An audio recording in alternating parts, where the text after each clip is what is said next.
अब वो बात नहीं रही जो पहले थी। अब दुनिया बहुत तेज़ी से चेंज हो रही है और एनर्जी ग्रिड उसके हिसाब से ही चेंज हो रहा है, और अगर हमने उसके हिसाब से अपने आप को चेंज ना किया फिर हम पीछे रह जाएंगे, और पाकिस्तान का ग्रिड जो है वो ये बर्दाश्त नहीं कर सकेगा हम दुनिया के साथ ना चलें। अब इसमें जो सबसे बड़ी बात है वो ये है कि न्यू टेक्नोलॉजीज आ रही हैं जिसके हिसाब से हमारे इलेक्ट्रिसिटी ग्रिड को अपने आप को अपडेट करना पड़ेगा। अब वो नहीं रहा कि अब आप जो है ना वो बड़े बड़े पावर प्लांट्स लगाओ और वहां से बिजली बना के तो दूर दूर जगहों पे पहुंचाओ। अब स्मार्ट ग्रिड्स आ रहे हैं, अब सोलर पैनल्स आ रहे हैं, अब बैटरीज आ रही हैं। अब ये चीजों को देखना पड़ेगा, अब इनके हिसाब से जो है ना वो चीजें बनानी पड़ेंगी। सबसे पहले तो एआई आ रही है। एआई की वजह से अब जो है वो एनालिसिस और चीजें बहुत आसान हो गई हैं। अब वो नहीं काम रहे, अब बहुत से लोगों की जरूरत हो फोरकास्ट निकालने के लिए, अब वो चीजें करने के लिए अब एआई यूज करके आप चीजों को जो है वो बहुत आसानी से हैंडल कर सकते हैं, बहुत आसानी से ऑपरेशंस को देख सकते हैं। उसके बाद जो है वो बैटरीज बहुत तेजी से आ रही हैं। बैटरीज की एक पूरी जंग लगी हुई है और उसमें चाइना सबसे आगे है। बैटरीज मार्केट में फ्लड हो रही हैं और बैटरीज बहुत सस्ती होती जा रही हैं। मुख्तलिफ टेक्नोलॉजीज हैं, लिथियम बैटरीज हैं, सोडियम बैटरीज हैं। इन सब बैटरीज की वजह से ग्रिड को अपने आप को अपडेट करना पड़ेगा। अब वो बात नहीं रहेगी जो 90s में 80s में एनालिसिस चलते थे।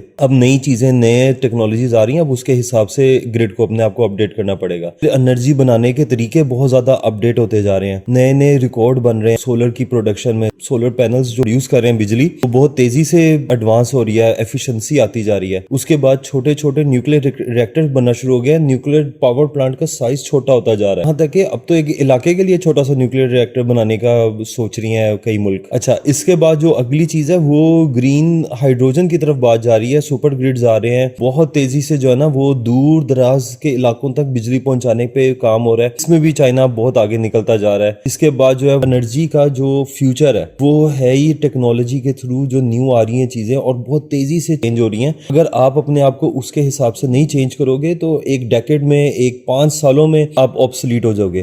तो न्यू टेक्नोलॉजी के साथ अपने आप को अपडेट करना बहुत जरूरी है।